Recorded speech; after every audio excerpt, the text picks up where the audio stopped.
Well, hey everybody, welcome in to Talk About Watches Live, and let's talk about watches for a while. My name is Tim, and it's my pleasure to host for you this evening. Today we're going to talk about a couple of different things. First, we're going to talk about Mother's Day, and specifically what's happened is Croton has put together a fantastic deal on watches featuring diamonds that Mom is going to absolutely love. And we're going to save you a lot of money on it, and we'll be delving into great detail here in just a minute. Also, we're going to be joined by Craig Hester. As a lot of you guys already know, Craig is the leading authority in North America on Eastern European and Russian watches, so it's our pleasure to be delving into that. And again, we're going to have some great individual selections and saving a lot of money across the board. Now, before we get into that, I want to touch on a couple of things. First of all, if you haven't yet joined our email list, I encourage you to do so. First of all, if you join the email list, you're going to get advance notice on all the special deals. Like, you take a look at what we have tonight. Those have already started to move because the email list has advance notice. And we're not going to spam you. We hate spam as well. So if you just go to talkaboutwatches.com, pretty much on any page, you're going to see where you can sign up. And obviously it's free, and we never share or sell our email list, so you're definitely safe with us. The other thing I want to mention, and especially given that we're going to talk about diamonds this evening, and also we're going to talk about the Eastern European watches, and that is PayPal credit. PayPal credit is our answer to what you guys think of as the more traditional 6Pay, but we find it to be even more flexible, and here's why. If you look at 6Pay, you've got rigid payments. You just go out every month, and that's pretty much it. But if you qualify for PayPal credit, you can double down on a month if you want, or you can skip, and basically here's how it works. You've got 6 months of no payments and 6 months interest-free, and as long as that balance is paid off by the due date, there's no interest charged at all. So there's a huge flexibility, and it really takes the item and makes it even more accessible than before. So for a lot of you, I think PayPal credit is going to be a great way to go. And especially this evening, where again, we're talking about diamonds and we're talking about the Eastern European builds.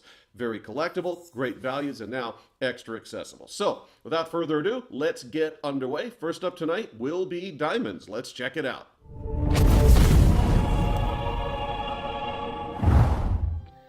Hey everyone, so let's talk about Mother's Day. That's a few weeks out, and obviously mothers are very important, and we'd like to give something very nice. But that can be difficult, not the least of which is, will Mom like it, and also, can it be affordable? And I'm here to say that both are possible, so let's talk about diamonds for Mother's Day. So for the next few minutes, we're going to delve into 3 different styles. One will be hexagonal, the most contemporary. There's also going to be a classic round and a classic square. Each will have 3/4 of a carat of diamonds and list for $1,750. TAW has arranged for your choice to be delivered for just $279, shipping included. So let's check them out individually. By the way, I want to take a minute and talk about quartz movements because all 3 watches have them, and I think it's perfect for this situation. Candidly, most moms aren't going to want to mess around with winding their watch and winders and whatever. What they want is an accurate, durable movement that's going to just be there, you put it on, and you go. And that's exactly what all 3 of these watches will have for them. And that's a great thing. First up is the hexagonal, and as I mentioned earlier, I consider this to be the most contemporary of the choices. It contains the Swiss ISA 336/168 movement, and that's going to give you an offset second hand down at the 6. The case size is 25 by 31 millimeters, so absolute classic, no issue there. Sapphire crystal, all 3 models, by the way, will have that. This particular one has 72 diamonds, each individually prong set for maximum fire and brilliance. And the bracelet is 20 millimeters, solid link construction with a deployant clasp. White mother of pearl dial rounds out a sharp contemporary presentation.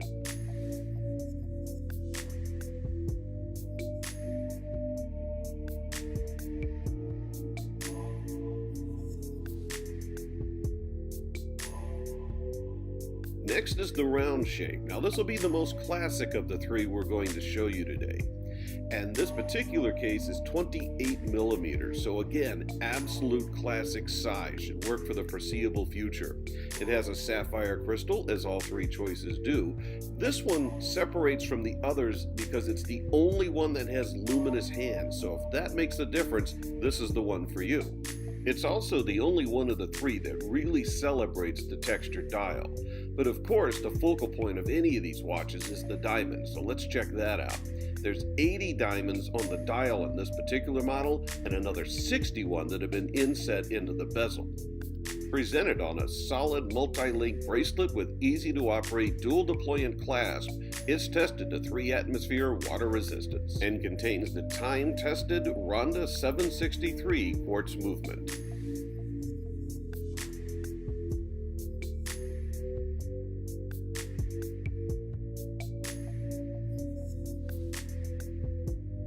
The third option is going to be the square shape. Now, as you can see, it's not going to be a perfect square. This measures 32 by 26 millimeter. It's also the one that has the most pronounced curved top, and that's a very nice high-end feature, as I'm sure a lot of you know. This model contains the Swiss Ronda 1064 quartz movement. Sapphire crystal again is featured across the dial. The tapered bracelet is solid link construction and features an easy-to-operate dual-deployant clasp. All bracelets in this series fit up to an 8-inch wrist, by the way. Of course, diamonds are again the focal point, so let's take a look at that. There's 82 diamonds set on the dial and an additional 60 diamonds on the case. Mother of pearl outer track, and the finished work is tested to 3 ATM water resistance.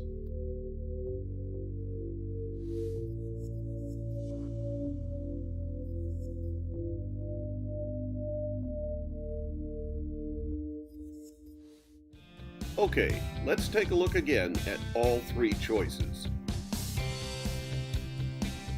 The hexagonal model, the most contemporary of the three.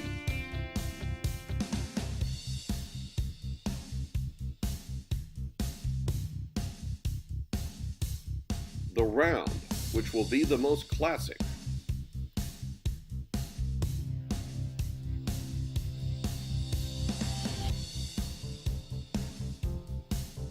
And the square with the curved top and mother of pearl outer track.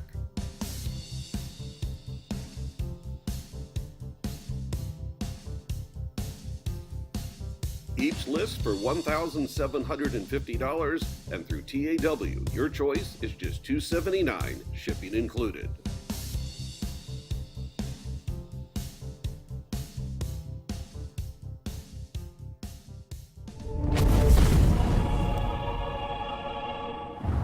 Well, hey everybody, as promised, Craig Hester now on the show. Craig, first of all, thanks for, again, doing this. I appreciate it. And tonight, if we can, before we bring out the watches that you've got planned for us, let's talk a little bit about Basel, because you and I haven't talked about that on the show, and maybe get into some of the Berlin stuff. Yeah, it's the first time we've had a show since we got back. Exactly. Yeah, we went to, for those of you who don't know, if you've been following us on social media, you would be aware, but Tim and I went to, well, let me put this in context. Our brand, Pramsius, which is actually owned by our company, built a watch, is building a watch, the Follow the Berlin Wall watch, and I'm not going to go into immense detail about that right this second, but that's why right before Basel, Tim and I went to Berlin. And we went there to go see the East Side Gallery, which is the still standing portion of the Berlin Wall. And I'll explain that more in just a minute. We went to the Brandenburg Gate. We went to a number of things. And of course, I took Tim with me because, well, he's a professional photographer. And it was fun to have my friend there. By the way, a shout out to Martin Radkai, the editor of Wristwatch Annual, who was there with us as well. Just enjoy his company anytime I get the opportunity to hang out with Martin, and he also happens to speak fluent German, so that made that trip a little easier than I think it would have been.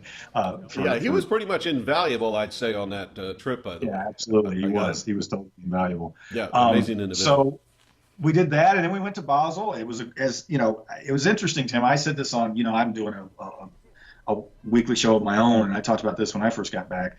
There was a lot of conversation about Basel getting smaller. They did shorten it. I forget how many days total they shortened it. Was it like 2 days they dropped off? Yeah, I'll put it this way. It totaled out now at 5, and I think that's 2 less from where it was. It used to be 7, yeah. Anyway, it was a shorter show. It was a smaller show. I've heard some feedback from different people. I will tell you, I think you had the same observations that I did, it seemed pretty crowded to me in comparison, certainly better than it felt in the last couple of Right, the years. previous year. Yeah, yeah, my take on it is real simple. I think the condensation worked. I think you shrink the Yeah. days, and they also shrunk the number of pavilions from 7 down to 4. And so, yeah, I think overall the daily traffic was up. It certainly, last year it kind of felt like a ghost town. Yeah. And this past year it felt more like, where you had to kind of wade through the crowds. And when you're walking through Hall 1, it was bumper to bumper. Of course, me personally, you venture out more than I do. I spend almost all of my time in Hall 2 because that's where our brands are, Vostok-Europe, Sturmanskie. Well, actually, Sturmanskie was over in the hotel across the way this time. But anyway, the brands I tend to deal with, the people I tend to know are in that hall. So for me personally, it felt no different other than there was more traffic. I will tell you that Igor sent out, Igor Zavosky. I always have to remember that for first-time viewers to tell who these people are that we're talking about. I'm going to move my camera up a little bit. Igor Zavosky, the managing director of Vostok-Europe, he sent out an email to all the distributors when he got back and said it was arguably his most successful Basel ever. And I will tell you, and you were in the booth, Tim, he was busy every time we were there. He was in a meeting with somebody. He had he said he had great meetings with his existing people. Of course, we met with him and shot some video, which will be in this show. And that he had a lot of new business that came in as well. So he was very happy. I think he should have been, 'cause you're right. He was constantly busy. For me walking around, I can tell you that Sterling was constantly busy.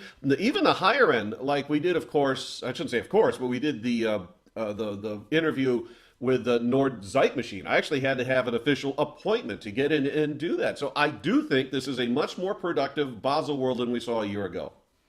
Yeah, and now what does that mean for the future of Basel World and similar shows? We're going to be doing JCK coming up in June, and I have no idea. I know they have fewer watch vendors this year than they had last year at JCK.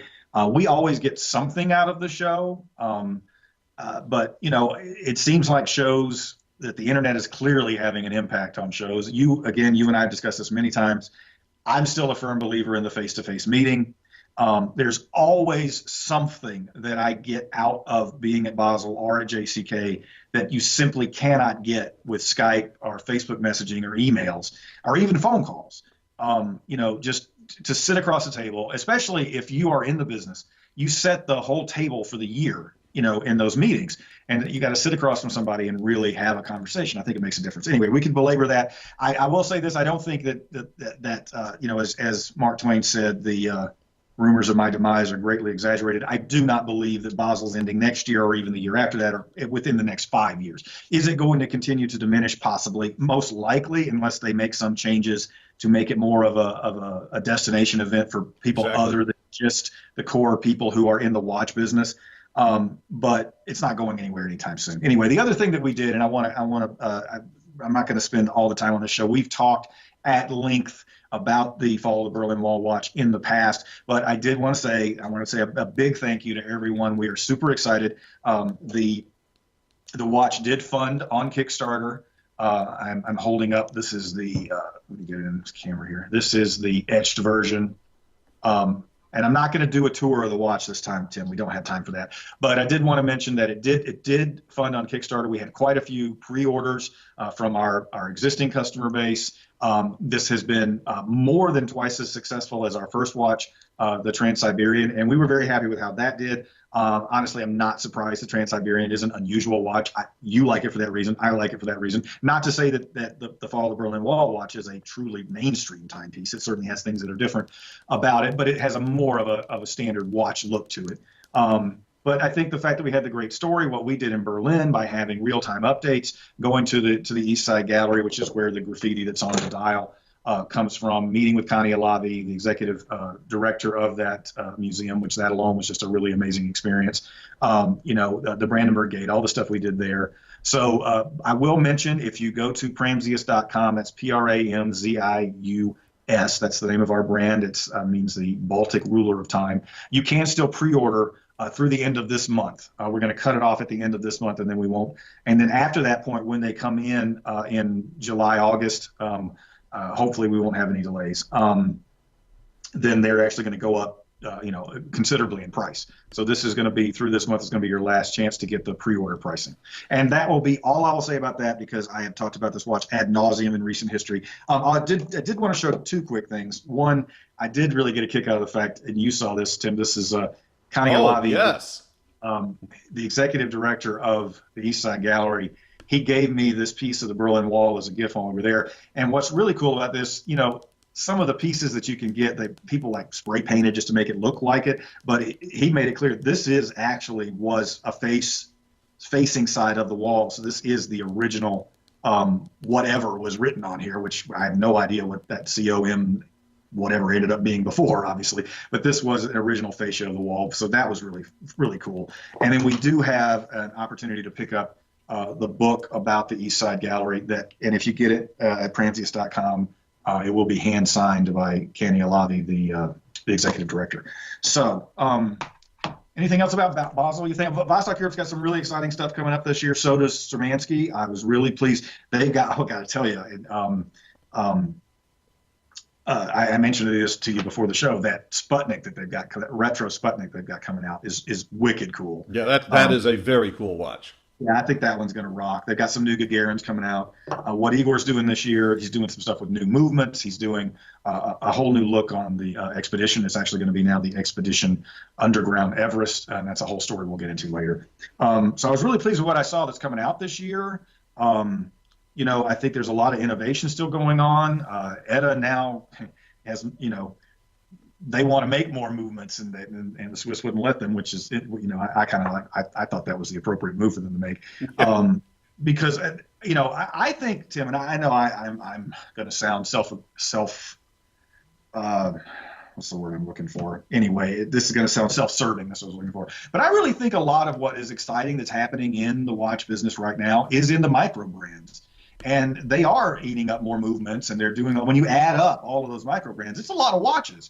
But there's more creativity, a lot of interesting things. And I actually think, in the case of Vostok-Europe and Sturmanskie, while neither one of those could be referred to as a micro brand anymore, I think they kind of behave like micro brands in that they are more willing to take risks in their design, and more willing to do things that not necessarily a mainstream brand would do. Anyway, so today we are talking about two Vostok-Europe. Well, we got one model that we have three styles of. Then we have you want me to go ahead and do the tour now? Yeah, I was about to say, why don't we do this? Let's do a preview. And by the way, also let's do two things here. Let's address the preview. So we'll show everything. So you guys, just show me what you got and I'll go get it. And also let's talk about the special pricing situation that you have going on.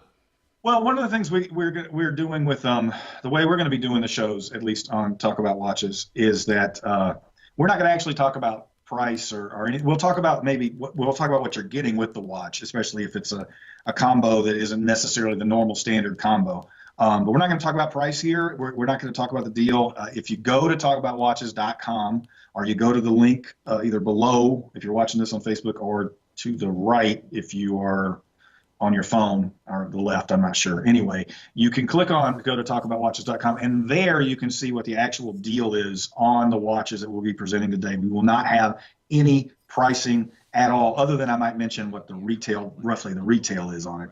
It's not going to be talked about here in the show. So you want to go to talkaboutwatches.com to find out. And I want to make it clear, too, that one of the things we are going to be strictly adhering to now in how we do the shows at TAW is whenever we do a show, is now a 5-day flash sale, for want of a better way of putting it. And you've got 5 days to pick it up at whatever deal we put on talkaboutwatches.com. And when those 5 days are up, that deal is gone. And so people need to, it starts the clock from the time we start this show until 5 days later, that price will come down. But if you look over here to the side, if you're on a computer, or underneath, if you're on a mobile device, there'll be a link that we've more or less pinned there at the top of the thread, and just click that. You'll go right there and see it. Now, with that stated, Craig, let's walk through, if you could, a preview so we can see everything quickly, and then we'll get into some detail. Okay, so this is the first time, I'm pretty sure, this is the first time on Talk About Watches that we've talked about the new Caspian Sea Monsters from Vostok-Europe. Now, I say new, they came out right around Christmas, which is that's still a fairly new timepiece. So they're less than 4 months on the market.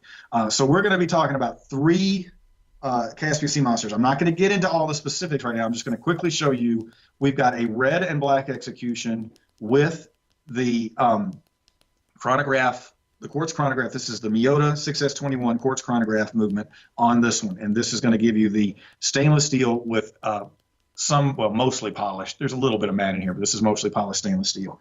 Then we've got an automatic version.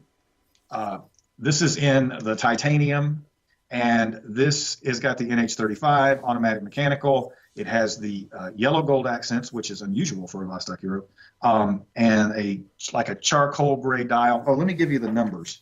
If you're looking for if you want to go look at the site and you're interested in the one, because you don't have to wait until we get to the presentation. If you're interested, go ahead and look at talkaboutwatches.com. As I don't remember who always used to say it, but you're always first in line online. So this is going to be the 546 A505. That's the numbers after the slash.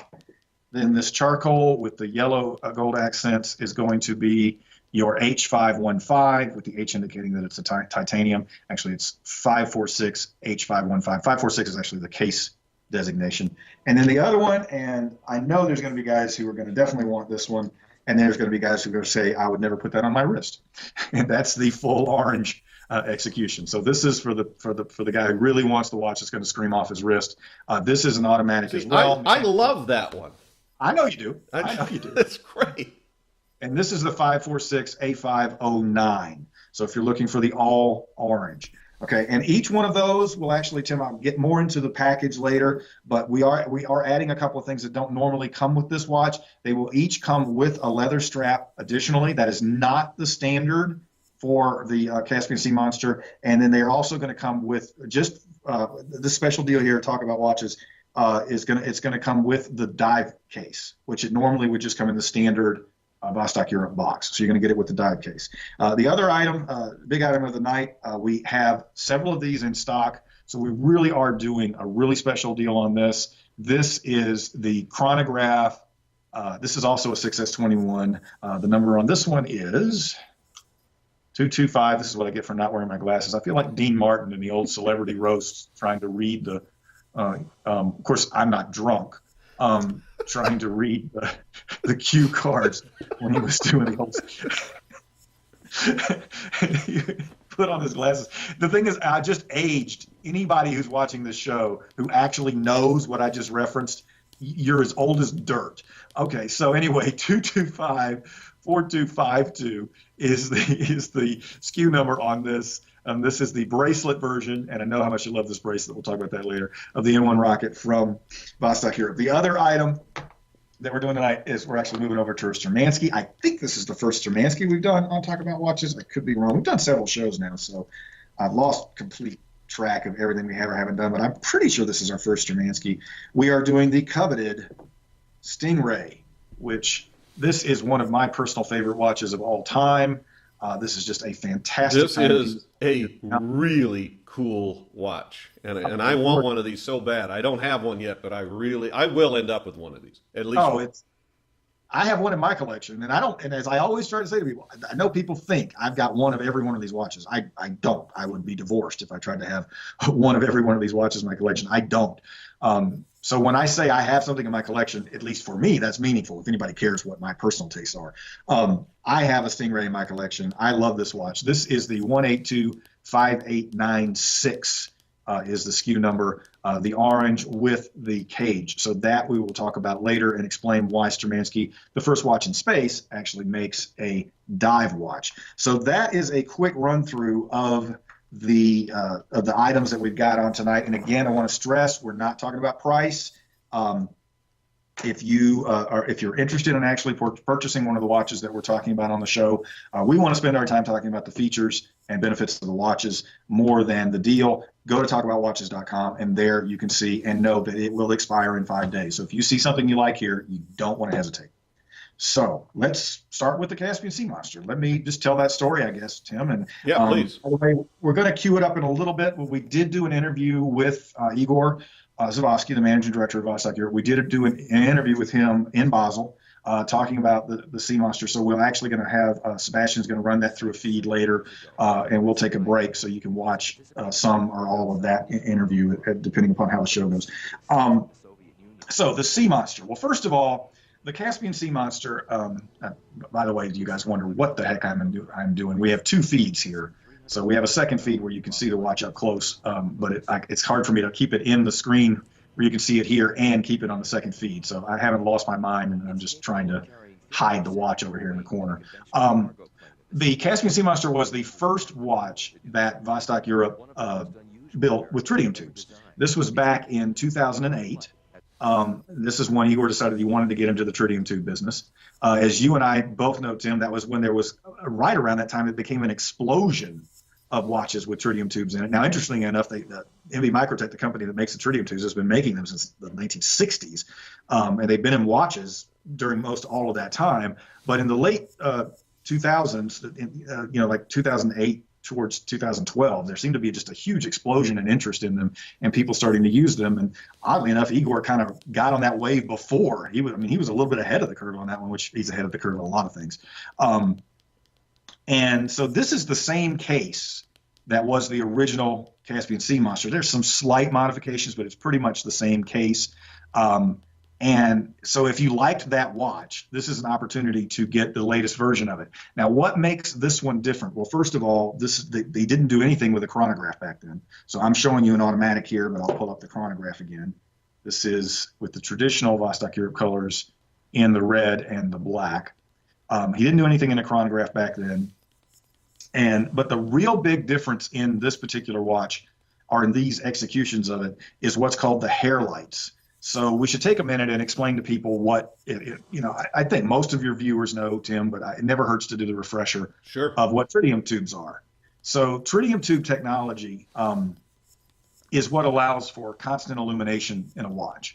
As we all know, most of the watches that we wear, including our company, Pramsius, we haven't done anything with tritium tubes yet. Everything we do is with superluminova. Now, we do 15 individual silkscreen layers of superluminova, so it's kick butt superluminova. But nevertheless, it's not the same as tritium in that with superluminova or any of its various competitors that companies use, you have to charge it up in the sun. Well, not the sun, any kind of light, but it's best if it's a UV light. And then it's going to shine bright for a while. And it's going to fade. We all know that. If you get a couple hours out of it, you might get a little longer than that, but it's not going to glow that bright for very long. It gives you a real pop of light at the beginning. In fact, superluminova does tend to glow brighter when it's first charged up than tritium does all the time. Tritium allows for you to have luminosity all the time, as you know. There are these laser sealed glass tubes that have this substance in them called tritium, which activates a traditional luminous material inside this glass tube all the time. And that means you could throw this watch in a drawer for a year, pull it back out, and it's going to have the same luminosity that it did when you put it in there. I actually, last Basel, not this previous one, but the one before, I was fortunate enough to actually go to a tour outside of Bern at where the MB Microtech facilities are. And I got to tour their facilities, and it is fascinating how they build these tubes. When you actually see them in person, Tim, because they're 1 millimeter across, the standard tube is 1 millimeter across. You can't even imagine how in the world they fit anything in that glass tube at all. And it actually is I forget the phrasing for it, but it's a nuclear facility. I mean, because the tritium actually is technically nuclear material. By the way, for those of you who just went, what? It's not dangerous to humans. You could just about eat these tubes and it wouldn't hurt you, but it does have to be handled that way because it is technically a nuclear material, and that's what's causing the agitation of the loom. Now, as I prattle on, and I'm going to try to get back to my original point, is that Vostok-Europe is using for the first time in the Caspian Sea Monster, they're using the hair lights, which is a technology that is very new it's less than 18 months old, from MB Microtech. As I mentioned, a regular tritium tube is about 1 millimeter thick. The hair lights are 0.3 millimeters thick. That's just crazy. I mean, when you think about what that is, and that they still have tritium in there and luminous material. What makes that important, and I'm going to try to get in close here, Tim, on the other feed and see if we can get a good shot of it, is the tubes, then, because they're so much more thin, you can put a longer tube on the hands.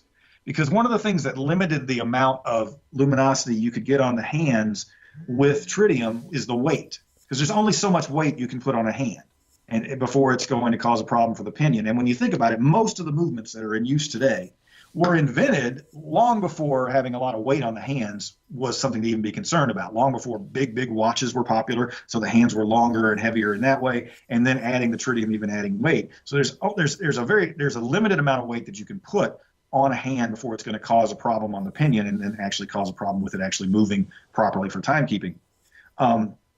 With the lighter, thinner hands, if you look on here, you can see there's actually two on each hand, and they're longer. So you're getting a much brighter illumination on the hands than you do with traditional tritium.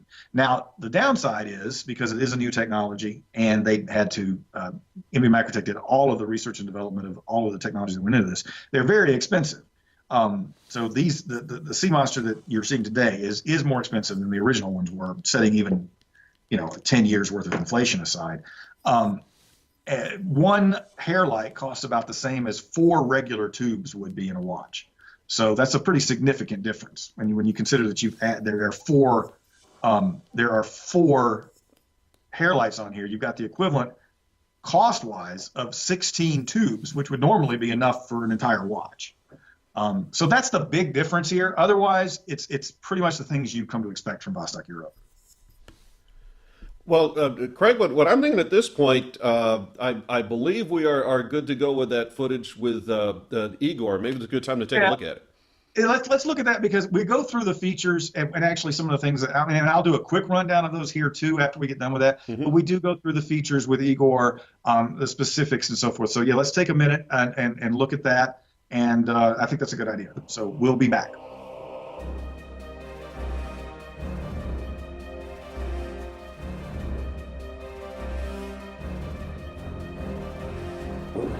Hey everybody, Craig Hester here in Basel World 2018. I just realized this morning this is my 12th Basel. I jokingly say I've been in this city more than most cities in the United States. And today we're actually talking about a model that came out in late 2017, but last year we were only able to look at the prototypes, and we wanted to spend a little more time on this model with Igor Zavosky, the managing director of Vostok-Europe. Today, this is the still new, Caspian Sea Monsters, or Iguanodons, from Vostok-Europe. There are 8 new executions, and came out in late 2017. And we want to talk about what's new about these and why you absolutely have to have one in your collection. So, I recall, Igor, the very first tritium tube watch you ever made was the original Caspian Sea Monster in 2008. Yes, 8, exactly. Right. 10 years ago, we made our first model with tritium tubes, and it was a success from the beginning, because people really like and people love tritium tubes, because it's the best technology for watch illumination. Absolutely. Well, let's explain really quick what tritium tube technology is. If you're not familiar with it, tritium tubes are made by a company in Switzerland. I actually had the great pleasure last year of taking a tour of their facility with their CEO, Roger Siegenthaler, which was just fascinating.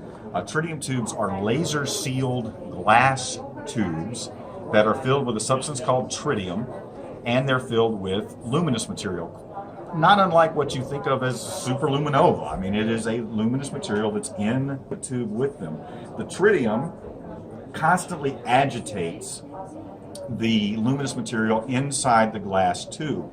As a result, the tube stays lit all the time. Different than, say, superluminova, you don't have to charge up a tritium tube in an ultraviolet light or under a lamp or whatever to get it to glow. It constantly glows. Now, typically, tritium is going to be a softer glow than when you first charge up superluminova, because when you first, if you go out in the sun and you put superluminova in the sun and you come back inside, it's bang. I mean, this is really bright. You don't get that from tritium because it's the same brightness all the time. Years. For years. Now, tritium has a half-life of 12 and a half years. So you're definitely going to get at least up to 25 years of brightness. Certainly for the first 10 years, it's going to be basically the same as when you first got the watch. But what's really good about it is you can throw this watch in a drawer, you can leave it there for a year. You take it out, it's going to have luminosity because it doesn't need charging up. So that is what we're talking about here. Vostok-Europe started with tritium in 2008, and again, their first model with tritium was the Caspian Sea Monster. Now, there's an important difference on these new sea monsters that we need to talk about in terms of tritium. Yeah, look at that. This is beautiful. So you guys took advantage of some new technology this time, Igor. And what's new from tritium side is these hour and minute hands, which you see here. Every hand has two tritium tubes on the hand because it's hair lights. They're ultra slim and ultra bright tritium elements. They are quite expensive, but they are very effective. It's a new technology that NV Microtech just came out with less than 2 years ago. The reason they're called hair lights, and that's literally hair like hair on your head, is what they started calling them, because they are basically as thin as a human hair. They are 0.3 millimeters across. A regular tritium tube, I say regular, the normal ones you see on most watches are about 1 millimeter across. So think of that comparison. As I was watching them last year, when they were putting it together, and you see the little tube, you can't believe they actually get anything inside there at all. It's so slim. It's so slim, and they spent huge money on research and development to create the new hair lights. Now, why did they do this? Well, the main reason is this. As you know, that's a good shot. As you know, the hands on a watch, they sit on a pinion that rests on top of the mechanics of the movement, particularly in a mechanical movement. This is very important. And there's only so much weight that you can put on that pinion before you're going to cause mechanical issues with the movement. Actually, it's the same with quartz. There's only so much weight that you can put in there. So before, the regular tritium tubes that were, say, 1 millimeter thick, you could only go so much in length on the tube before it would create a lot of weight, too much weight on the hand. Now with the hair lights, you can put more than one tube and they can be much longer. So if you compare the luminosity on a watch with the hair lights on the hands to a watch with the regular tritium tubes, it is, well, no pun intended, it is night and day. I mean, you've got so much more luminosity because of the fact that you have that long, thin tube. So that's the big technological difference. It's the same case, right, Igor? It's very similar. It's slightly modified. Slightly modified? Okay. Yes. Same size, yes. Right. And now this time you have two movement executions. We have the classic NH35, the workhorse Seiko automatic. We have 4 automatic watches. One in black PVD, one dark blue PVD, one sun-blasted, one in titanium with gold accents. And we have chrono, titanium, polished stainless steel, black PVD, and black PVD again. And you can see the illumination of hair lights. This guys, on this one is the 6S21. That's the Miyota movement.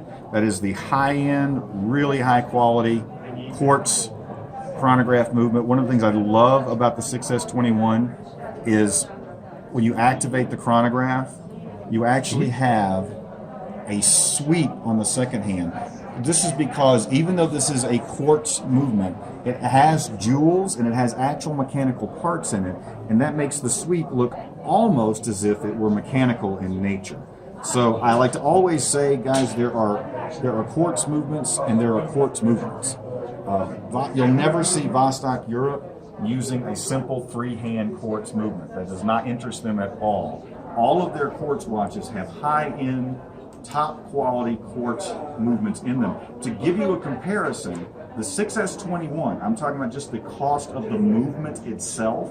The 6S21 is actually a more expensive movement to buy as a watch manufacturer than the automatic NH35. Yes. So that tells you something about the caliber of this movement. The fact that Miyota is making a movement of such high quality, they can command a price that is higher than what is arguably the most popular mechanical automatic movement made today. So you're getting nothing but quality in a Vostok-Europe. And you guys have heard me say this many, many times. With Vostok-Europe, everything is 100% custom.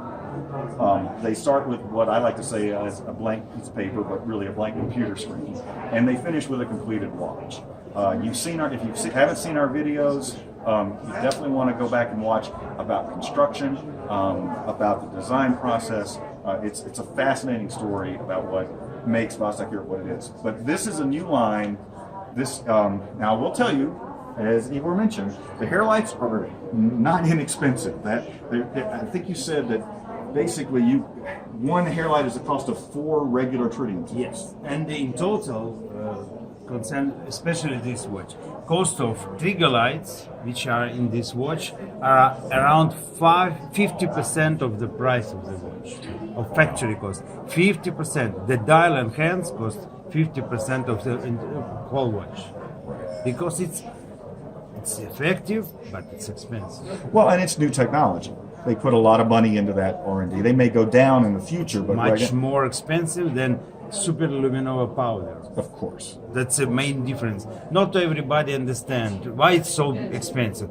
Because it's tritium. Right. And it's not just tritium, it's a new technology Yes. of very specialized tubes that are being used. So there's the Caspian Sea Monster R at Ronoplan. I'm gonna just quickly say it's named after this really cool plane, almost like a boat plane. It's actually called a ground effect vehicle. We'll probably drop some video in here where you can see what it looks like. It hovered across the water on the Caspian Sea. It can move very fast and carry great weight.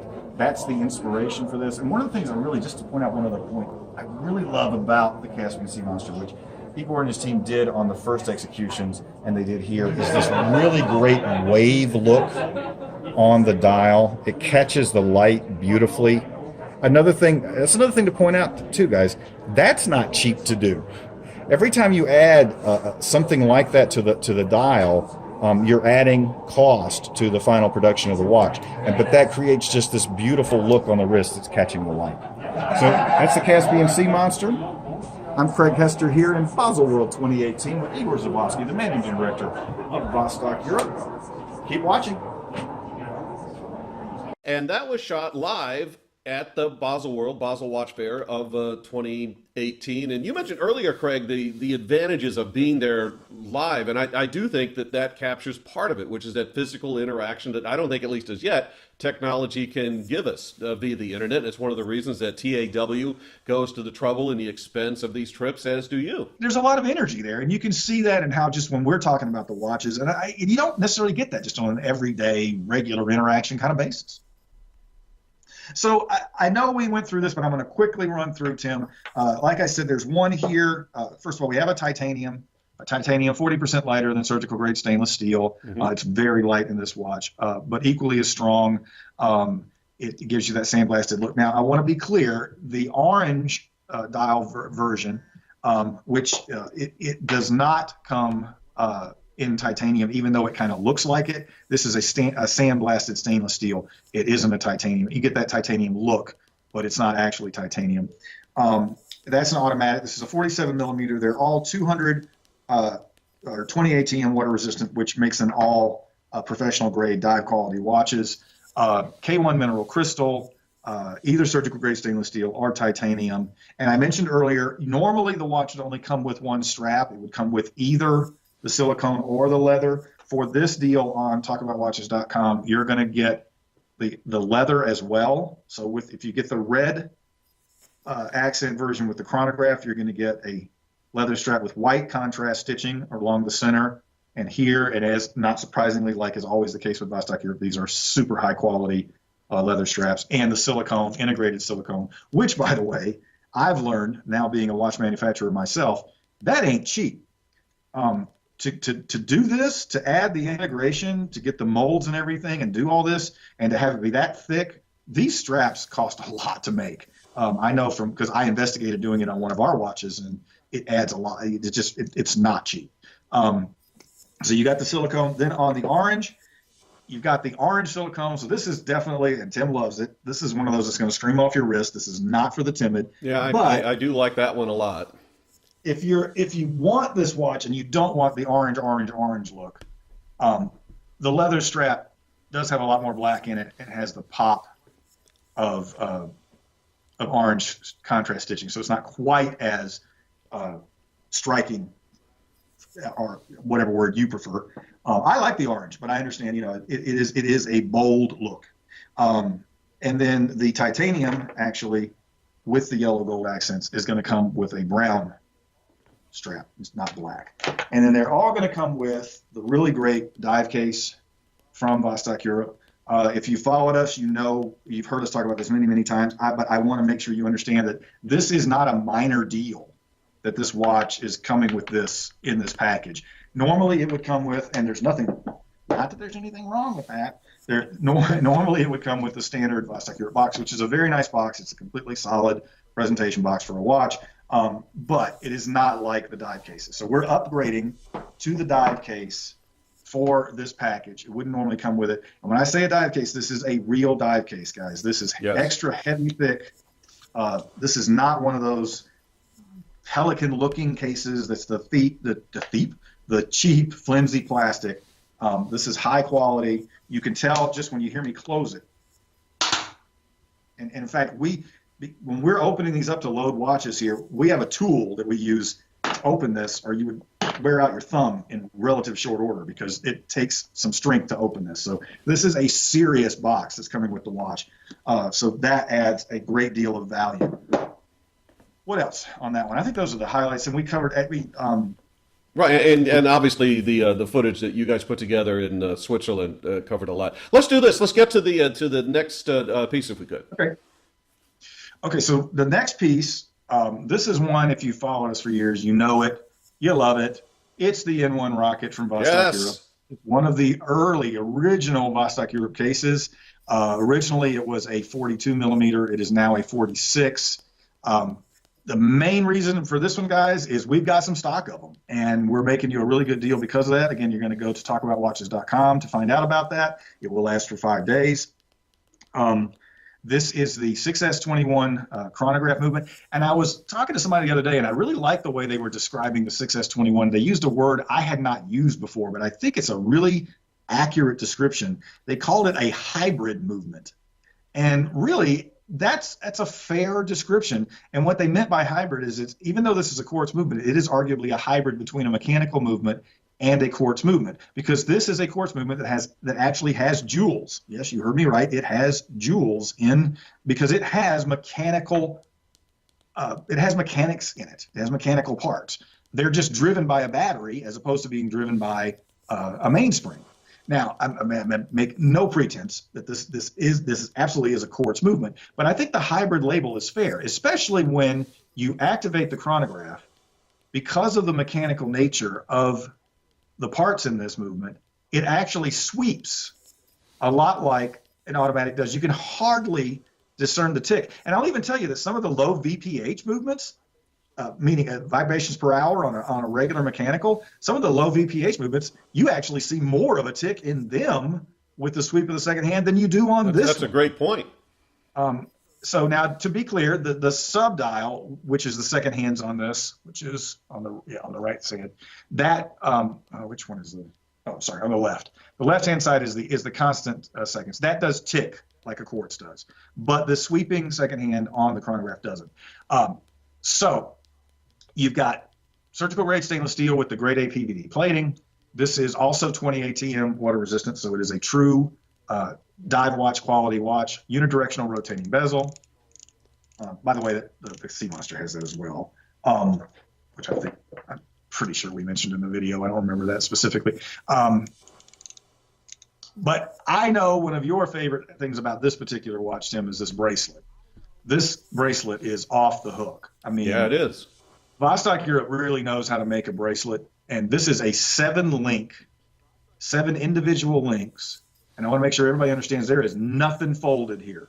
There is no folded metal in this. This is all solid. It is solid end links. It is solid 7 individual links. And as Tim likes to point out, one of the things that makes this amazing is each of these kidney-shaped pieces, the individual links in here, they actually have matte and polished areas on the obverse and top of. You say it better than I do, Tim. You know what I'm trying to get at. So it creates they do. Basically, what you have is a series of mirrors that end up talking to other mirrors. So sort of like the fun house effect, if you will. But it results in a lot of light play and what the jewelry industry calls scintillation, which is the flashing. And to get this in most bracelet sourcing, frankly, is going to cost you a lot more. And it's one of the reasons I've been a fan, and Craig's already pointed out, this is all solid link, nothing folded. The other that he mentioned quickly, I'm going to come back to very briefly, is the kidney shape. Now, here's why you want that. If you just look at a single link by itself, I agree, you go, well, so what? It's the cumulative effect. And what happens is that it begins to curve the finished bracelet automatically around the wrist. And it doesn't even matter the shape of the wrist that you have, whether it's more of a square wrist or a round wrist or whatever. Those kidneys are very naturally just going to sculpt around the shape of the wrist. And that means this is a much more comfortable wear. Frankly, it's a much higher end build because of it. And then instead of being a single solid link or even a 3-link, this being a 7-link, you've got a bit more of a flex thing going on. This is just beautiful work. So yeah, that's why I'm a fan of it. And I didn't do this earlier, and I'm going to quickly go back, Tim, but I'm going to do this now first here. I forget to do wrist shots. I have my wrist is a little over 7.5 inches. The top of my wrist is fairly flat, so I can actually wear bigger watches than most guys probably could with my size wrist. And I'm only telling you that size, guys, so you have what you're looking at is meaningless if you don't know how big the wrist is that you're looking at. But I can wear this watch very comfortably at 46 millimeters. 46 millimeters is good. It's a really like a Goldilocks size today. It's not too big. It's not too small. So it's quite comfortable. As soon as we get done with this presentation, Tim, I'm going to go back and show them the Caspian Sea Monsters on the wrist as well. So yeah, the Vostok-Europe does. One of the things I like to always say too, and I'm not one to name other brands, and I'm not going to do it here, but there are brands out there, Swiss brands, high-end Swiss brands, or at least thought of as high-end Swiss brands, that are known for their bracelets. In fact, they have watches that are named for the bracelet. I've held these watches in my hand. I've worn those watches. And I'm telling you right now, those bracelets are no better made than a Vostok-Europe bracelet, and they cost multiple more. These are totally well-made bracelets. If you're a bracelet guy, you are not going to be disappointed with a Vostok-Europe bracelet. They do build beautiful stuff, and I'm going to go ahead and get ready to move on here to our final presentation. But okay. As I do that, I want to emphasize, having been actually at the facility that builds these watches in Vilnius, Lithuania, I'm telling you that each one of these is finished and crafted by a master watchmaker. This is, and Craig, you put it so well earlier, this brand has grown to the point where you can't technically refer to it as a micro brand, but I think they still approach it from their hands-on expertise as though it is a micro brand. Yeah, I think their mentality, their way of thinking, their approach, their strategy, all of that behaves still like a micro brand. The risks they take in design and styling, the fact that everything is so hands-on, the fact that you can talk to Igor Zawadzki. Again, I'm not going to name. I really do not want to break any of my rules, but pick any major Swiss brand. I would have a hard time telling you who the president even is. And I know for a fact that unless I had just bought a $30,000 watch from him or something, I'm not going to be able to email him or get him on the phone, or her. Sorry, make sure it's clear that you can have men and women running watch companies. I'm not going to get to talk to that person. People get to talk to Igor. People get to shake Igor's hand. Igor will return your email. I mean, so that is part of what makes it a micro brand as well, that you can actually have interaction with the president of the company. And I know you're going to pick on me there about saying the man and woman thing and tell me I'm sure I don't know what you mean. I'm sure you don't either. I don't want to see Ken's. Okay, so There'll be 3 people out there who'll get that joke. I'm going to show you the Sea Monster on the wrist. It's a 47 millimeter, only 1 millimeter bigger than the N1 Rocket, but you will see that it actually wears a lot bigger. That's because of the way it's designed.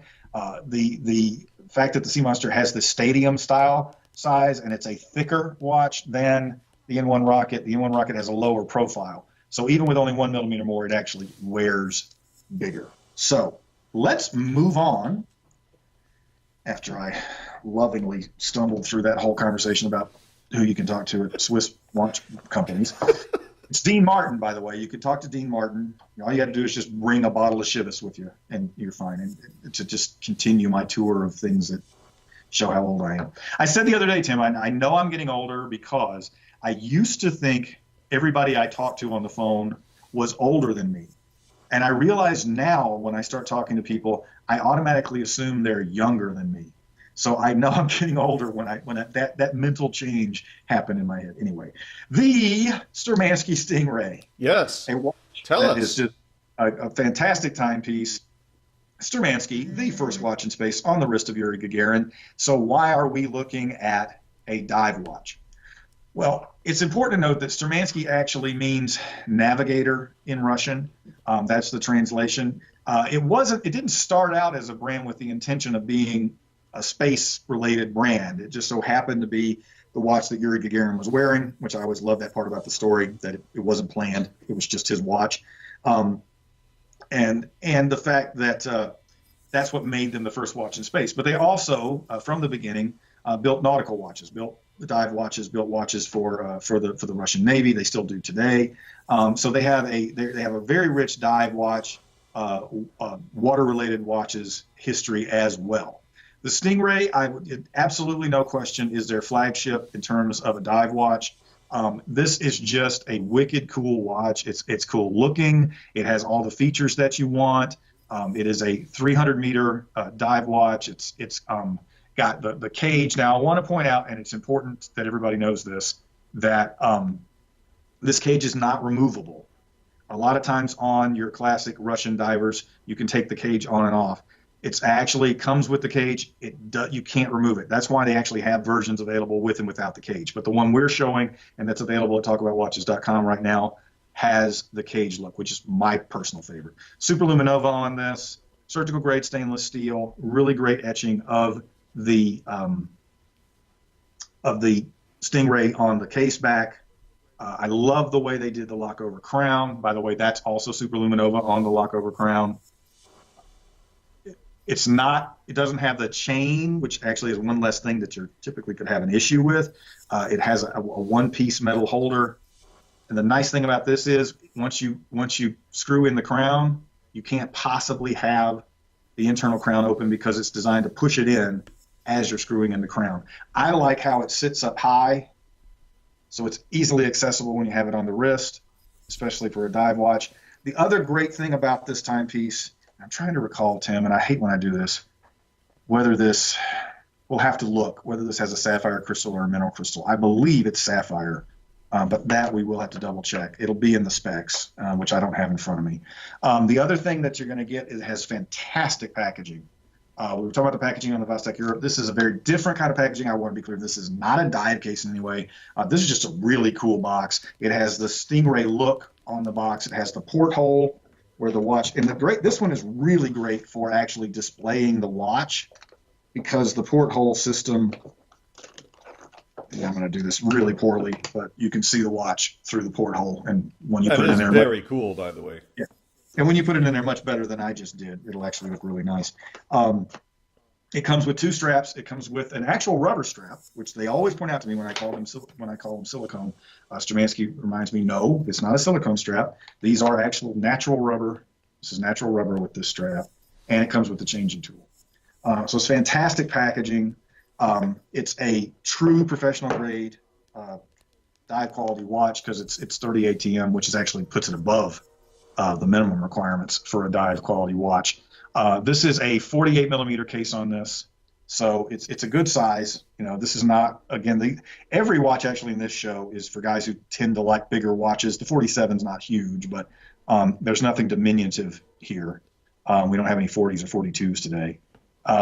Anyway, what did you want to say about it, Tim? You've seen this watch in person yourself many times too. Well, So. one of the things that stand out to me is granted this is tactile, so you'd have to pretty much have it in person to experience it. But there is there's a sense of heft, and there's a sense of absolute precision when you're wearing this.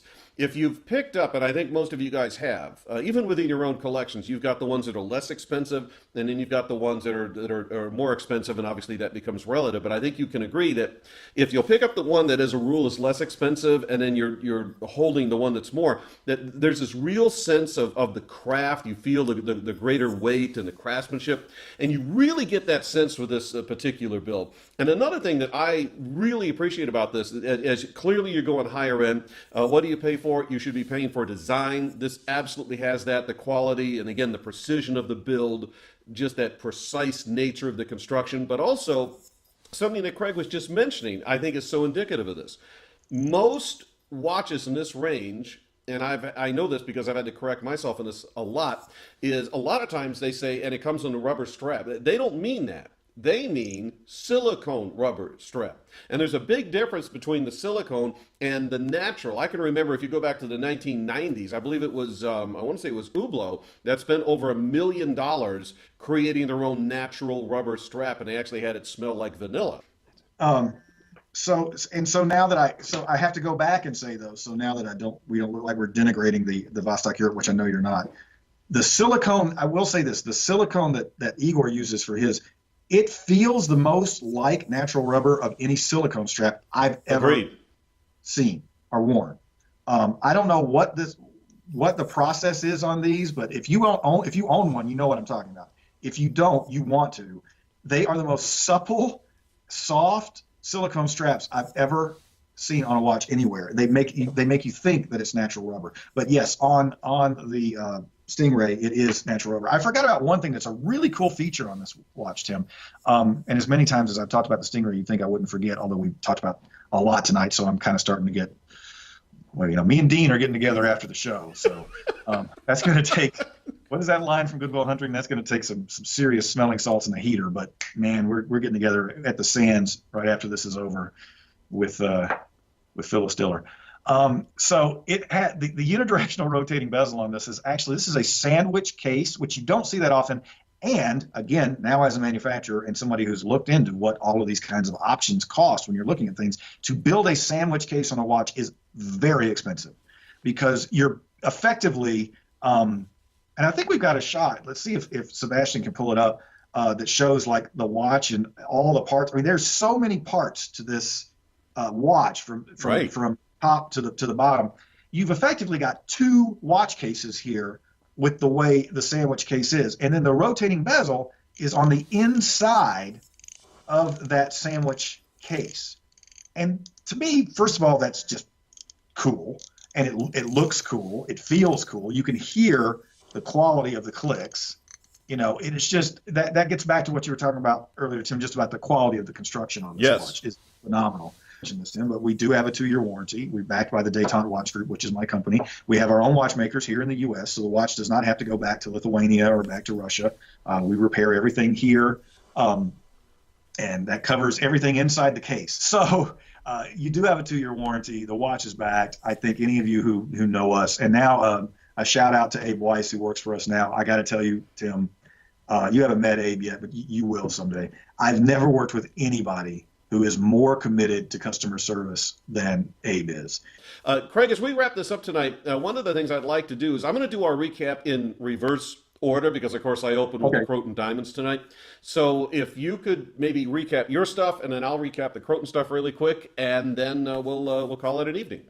All right, I'll be real quick on this then, Tim. You got the Stingray. This is with the orange and with the cage across the dial, with the sandwich dial for the rotating bezel. True professional grade dive quality watch, comes with the great packaging, comes with 2 straps. Right before that, we talked about the N1 Rocket. I forgot to mention, Tim, the N1 Rocket also comes with a silicone strap, the bright green. Again, I know Tim will. So if you want to have the real pop of color, it's going to come with the silicone included. This is with an amazing 7-link bracelet. This is the hybrid quartz mechanical 6S. I'm gonna start using that because I think that's really a really cool way of talking about this movement. The hybrid 6S21 quartz mechanical movement in it, just a fantastic, again, also not surprisingly, professional grade dive quality watch. And then we have 3 Caspian Sea Monsters with the hair lights and tritium tubes. We have the titanium with the charcoal gray dial and the yellow gold accents. We have the polished, mostly polished with some matte. It's kind of a combination of matte and polished on there of the 6S21 hybrid mechanical quartz movement. I just kind of like saying that. And that is in the with the red and black, which is the traditional Vostok-Europe colors. And then we have the bright, but not, I want to be clear, it's bright but not gaudy. I mean, it isn't. It is. If you like orange watches, you're gonna love this watch. I've actually had several sports fans who have orange as one of the colors in their favorite team that have picked up this watch. And remember that all the Caspian Sea Monsters are going to come with the additional leather strap, which they normally wouldn't, and in the amazing Vostok-Europe dive case. So we had some really cool stuff today. Yeah, we really did. And I want to comment here very quickly that if you tuned in part way and you noticed that in the Vostok-Europe and so on, that we weren't talking about price. The deal that we've worked out with Vostok-Europe and frankly with the Eastern European and now the Russian brands is you need to go to talkaboutwatches.com. There is a link, depending if you're looking at this on a computer, it'll be, I believe, to the right, and on a portable device directly underneath. Hit that and you'll go right there and then you can see the whole outlay. But we now very deliberately are not talking about pricing in regards to that. But in the Croton stuff, I absolutely can talk price, and tonight, for Mother's Day, and you'll get this in plenty of time for Mother's Day and to gift wrap and deliver and whatever you need. We showed you 3 diamond watches, all in 316L steel, each with 3/4 of a carat of diamonds. Each one of them lists for $1,750, and it's your choice for just $279, shipping included, and that is a TAW exclusive. If you have any questions, feel free to reach us, info@talkaboutwatches.com, and of course, we've been addressing the questions as we've been able to hear in real time with the thread that you'll see off the side of the video. We're going to wrap it up. Craig, thanks for being a part of the show, man. I appreciate that. Always a pleasure. And hey, Dean Martin, wherever you are, have a shot for me. And thank you, everybody out there, for tuning in. We're going to wrap this up, and we'll see you back here very soon for another edition of Talk About Watches Live.